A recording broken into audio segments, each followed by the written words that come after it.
क्यों महुए तोड़े नहीं जाते पेड़ से। माँ, तुम सारी रात क्यों महुए के गिरने का इंतजार करती हो। क्यों नहीं पेड़ से ही सारा महुआ तोड़ लेती हो। माँ कहती है वे रात भर गर्भ में रहते हैं। जन्म का जब हो जाता है समय पूरा, खुद ब खुद धरती पर आ गिरते हैं। भोर ओस में जब वे भीगते हैं धरती पर, हम घर ले आते हैं उन्हें उठाकर। पेड़ जब गुजर रहा हो सारी रात प्रसव पीड़ा से, बताओ कैसे डाल हिला दें जोर से। बोलो कैसे तोड़ ले हम जबरन महुआ किसी पेड़ से। हम सिर्फ इंतज़ार करते हैं इसलिए कि उनसे प्यार करते हैं। नमस्कार। क्यों महुए तोड़े नहीं जाते पेड़ से। जसिंता केरकट्टा की यह कविता आपने उन्हीं के मुंह से सुनी। कविता में प्रश्न है, प्रश्न का उत्तर है। जसिंता केरकट्टा की कविताओं में कोई अलंकार, वक्रोक्ति, भंगिमा नहीं होती। जीवन सीधे सीधे होता है, पर अलंकार यदि इसमें निकालें भी तो प्रश्नोत्तर अलंकार कहीं बताया जाता है। एक प्रश्न है और उसका उत्तर है। माँ, तुम सारी रात क्यों महुए के गिरने का इंतजार करती हो। क्यों नहीं पेड़ से ही सारा महुआ तोड़ लेती हो। माँ कहती है वे रात भर गर्भ में रहते हैं। जन्म का जब हो जाता है समय पूरा, खुद ब खुद धरती पर आ गिरते हैं। भोर ओस में भीगते हैं धरती पर, हम घर ले आते हैं उन्हें उठाकर। पेड़ जब गुजर रहा हो सारी रात प्रसव पीड़ा से, बताओ कैसे डाल बताओ कैसे डाल हिला दें जोर से। बोलो कैसे तोड़ लें हम जबरन महुआ किसी पेड़ से।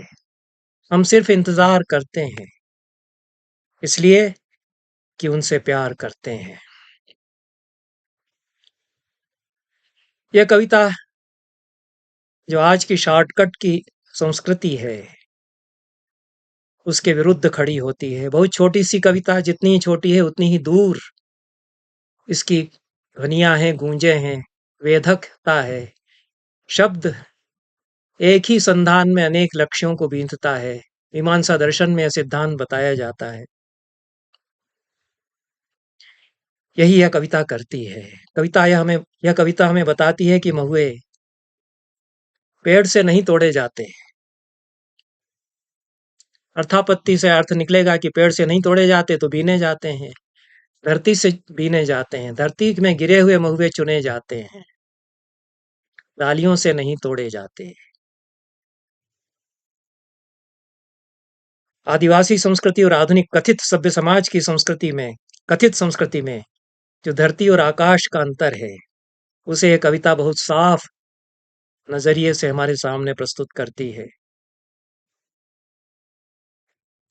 बच्ची पूछती है कि क्यों नहीं एक बार में सारे के सारे महुए तोड़ लेती हो।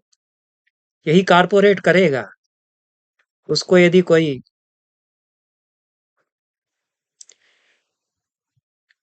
हिसाब पूरा बता दे कि महुए की शराब की फैक्ट्री अगर खोलेंगे तो बहुत ज्यादा आमदनी होगी, वो सारे जंगल खरीद करके सारे महुए एक साथ तोड़वाएगा।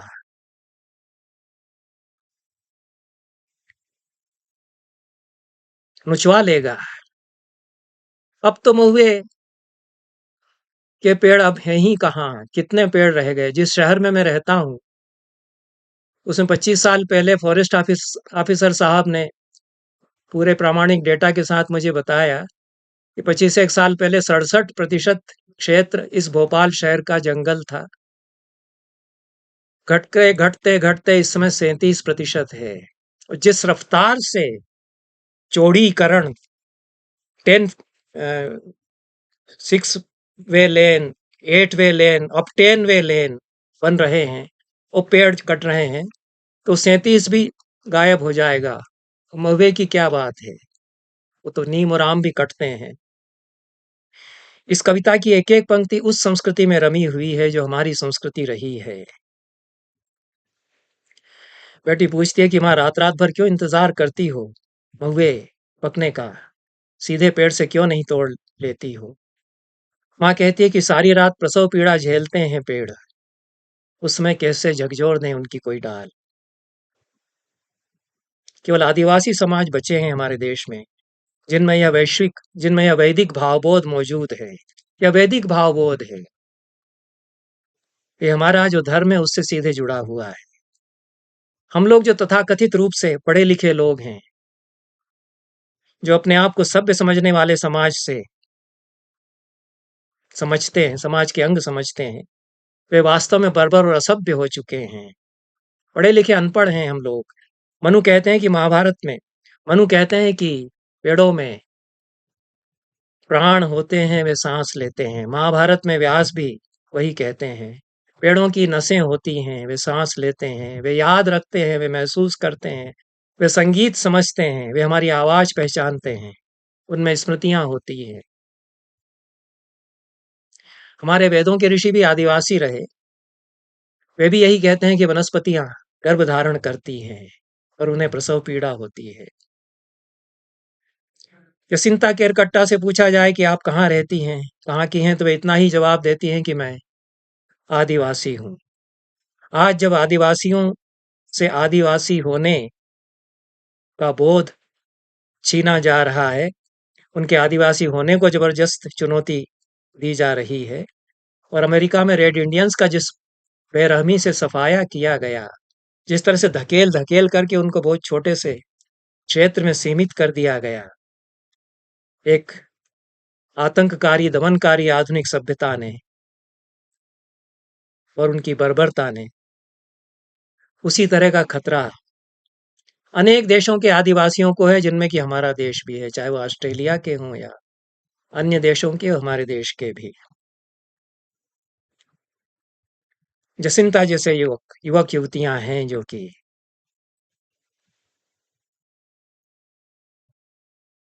उनको बचाए रखने के लिए सोच रहे हैं, खड़े हो रहे हैं।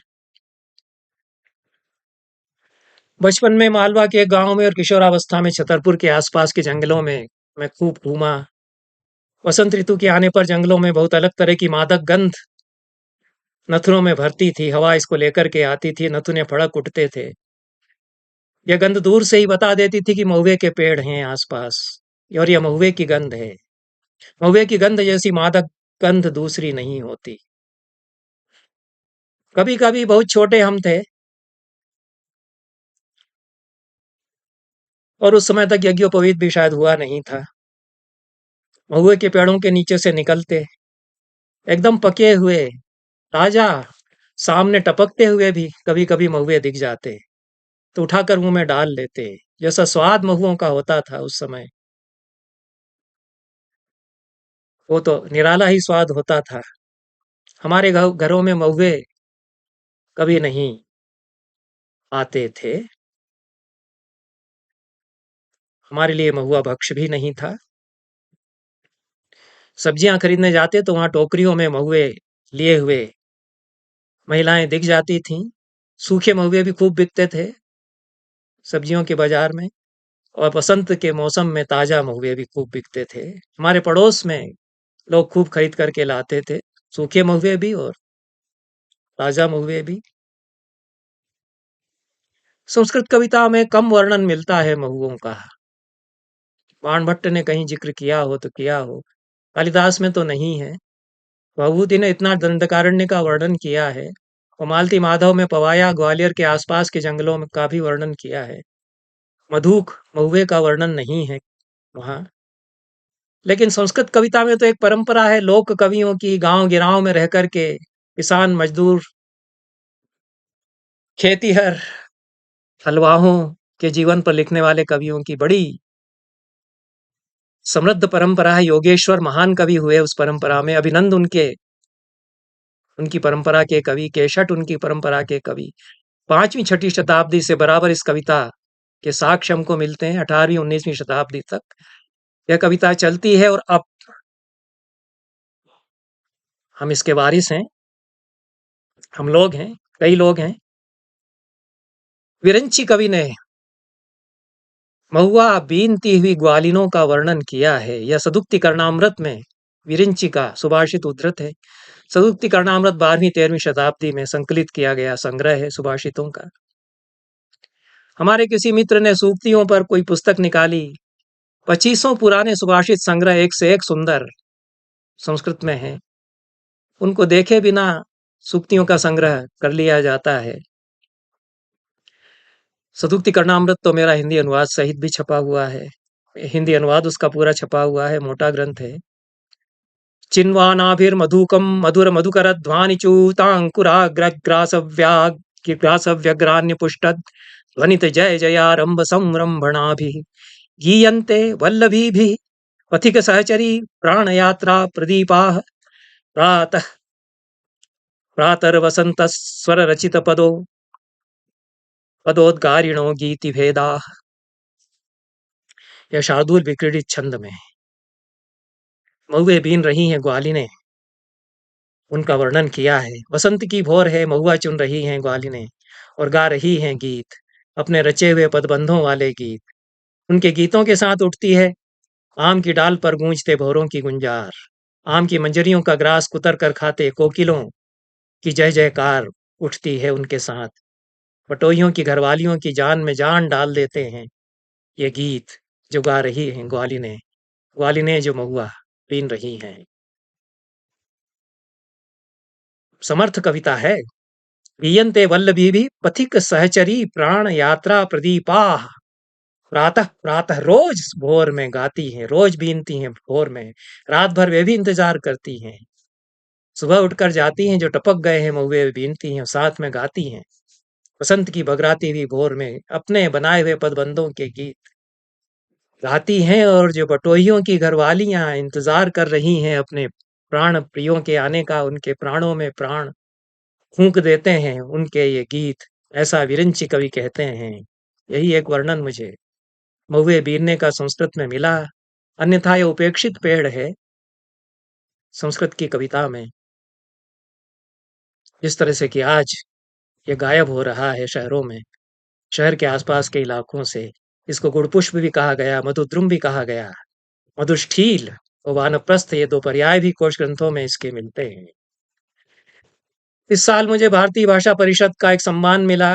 भारतीय भाषा परिषद 4 वरिष्ठ लेखकों को समग्र कृतित्व सम्मान देती है और 4 युवा रचनाकारों को सम्मान देती है।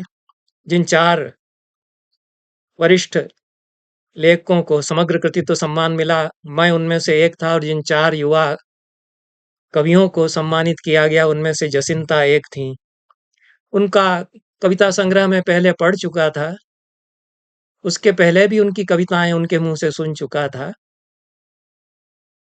भोपाल के ही एक आयोजन में। पर यहाँ बहुत नजदीक से कुछ उनकी कविताएं सुनने का मौका मिला और समझने का मौका मिला कि जसिंता क्या हैं, किस तरह की कवि हैं। कविता सुनने के लिए होती है, पढ़ने के लिए नहीं होती। किताब पढ़ कर के नहीं पता चलता, कवि के मुख से सुनने पर पता चलता है कि क्या आवाज है उसकी और क्या कह रहा है। जसिंता केरकट्टा आदिवासी संवेदना और सरोकारों की कवि हैं। झारखंड से वे आती हैं। सिंहभूम जिले के खुदपोस गांव में एक गरीब आदिवासी परिवार में उनका जन्म हुआ। बहुत छोटी थी तब हाट बाजार में इमली बेचती थी परिवार को आर्थिक सहयोग देने के लिए। इसके साथ साथ पढ़ाई भी करती रहीं। कॉलेज में पहुंच गई। कॉलेज की पढ़ाई जारी रखने के लिए माँ ने अपनी जमीन गिरवी रख दी और उन्हें पैसे दिए।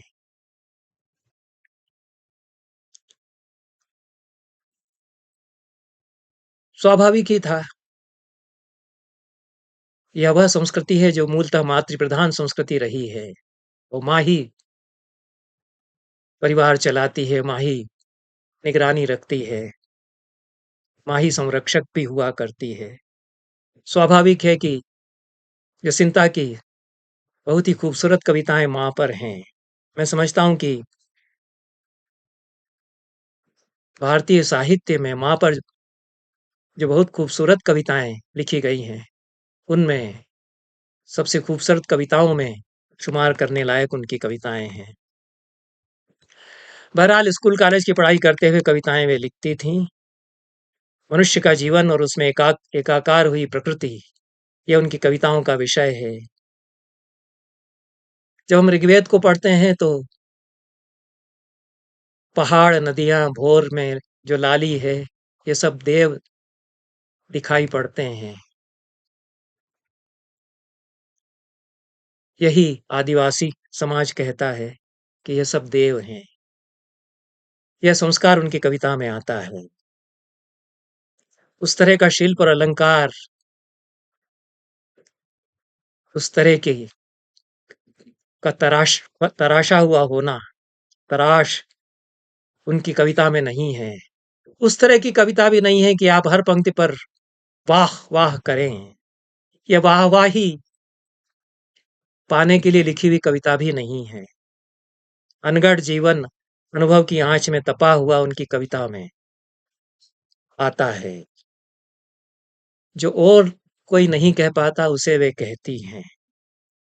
इसलिए उनकी कविताएं हमें चकित, कभी कभी स्तब्ध करके छोड़ देती हैं। यही कविता करती है। वाहवाही लूट ले, वह तो गुणीभूत व्यंग्य हो सकता है, अनुप्रास की कविता हो सकती है, जोड़ी हुई कविता हो सकती है, जोड़ी हुई कविता नहीं है। उनकी पहली किताब 2016 में छपी, कलकत्ता से, हिंदी और अंग्रेजी में। जर्मनी में अनुवाद हुआ। बहुत छोटी उम्र में उनकी कविताओं का विदेश की और भाषाओं में हुआ। भारतीय भाषाओं में उनकी कविताओं के अनुवाद बहुत हुए हैं। अनेक भारतीय भाषाओं में अनुवाद हुए हैं। बाहर आमंत्रित उन्हें किया जाता रहा है। यूरोप के अनेक विश्वविद्यालयों में, अंतर्राष्ट्रीय साहित्य महोत्सवों में वे शिरकत करती हैं। बाहर जाने से यदि कुछ आमदनी होती है तो वे उसे झारखंड की बच्चियों की शिक्षा के लिए दे देती हैं। ये जो पुरस्कार कोलकाता भारतीय भाषा परिषद के द्वारा मिला, उसमें भी उन्होंने कहा है कि इसका बड़ा हिस्सा मैं झारखंड की बच्चियों की शिक्षा के लिए दूंगी। बहुत सारे राष्ट्रीय अंतर्राष्ट्रीय सम्मान पुरस्कार उन्हें मिले हैं। मेरी समझ में जसिंता भारत की उन बेटियों में से हैं जिन पर हमें गर्व होना चाहिए। मेरे 3 बेटियां हैं, तीनों पर मुझे बहुत गर्व है। यह बात मैं अक्सर कहता भी रहा हूं। पर अब मैं उसमें एक बात और जोड़ सकता हूं कि अपनी इन 3 बेटियों के अलावा हिंदुस्तान में लाखों करोड़ों लड़कियां हैं जिन्हें मैं बेटियों की तरह देखता हूं और उन पर मुझे गर्व हो सकता है। और उनमें सबसे ज्यादा गर्व जिन पर हो सकता है उनमें से एक जसिंता है। यह बात अलग है कि पिता गर्व कर सकते हैं। जन्म तो बेटियों को माएं देती हैं, उन्हें बनाते भी वे ही हैं। मां पर एक कविता पढ़ूंगा, यह भी मुझे अच्छी लगी। जसिंता के मुंह से नहीं मैं इसको रिकॉर्ड कर सका। एक बोझा लकड़ी के लिए क्यों दिन भर जंगल छानती, पहाड़ लांघती, देर शाम घर लौटती हूँ। माँ कहती है, माँ कहती है, जंगल छानती, पहाड़ लांघती, दिन भर भटकती हूँ, सिर्फ सूखी लकड़ियों के लिए, कहीं काट न दूं कोई जिंदा पेड़। इतनी ही कविता है। धरती को बचाने की चिंता जो जसिंता की कविताओं में है, वह दरअसल सारी दुनिया को बचाने की चिंता है। और यह वही चिंता है जिससे आविष्ट होकर के रेड इंडियनों के सरदार ने 150 साल पहले अमेरिका के तत्कालीन राष्ट्रपति को बहुत मार्मिक पत्र लिखा था। एक एक पंक्ति उस खत की हिला देती है।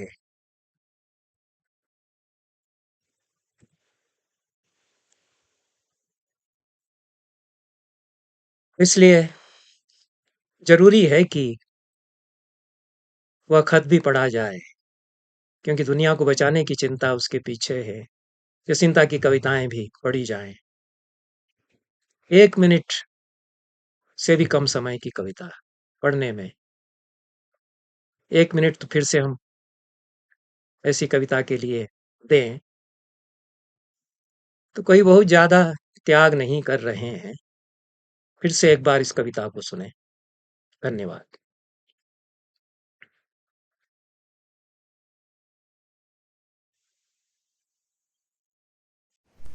क्यों महुए तोड़े नहीं जाते पेड़ से? माँ, तुम सारी रात क्यों महुए के गिरने का इंतजार करती हो? क्यों नहीं पेड़ से ही सारा महुआ तोड़ लेती हो? माँ कहती है वे रात भर गर्भ में रहते हैं। जन्म का जब हो जाता है समय पूरा, खुद ब खुद धरती पर आ गिरते हैं। भोर ओस में जब वे भीगते हैं धरती पर, हम घर ले आते हैं उन्हें उठाकर। पेड़ जब गुजर रहा हो सारी रात प्रसव पीड़ा से, बताओ कैसे डाल हिला दें जोर से? बोलो कैसे तोड़ ले हम जबरन महुआ किसी पेड़ से? हम सिर्फ इंतज़ार करते हैं इसलिए कि उनसे प्यार करते हैं।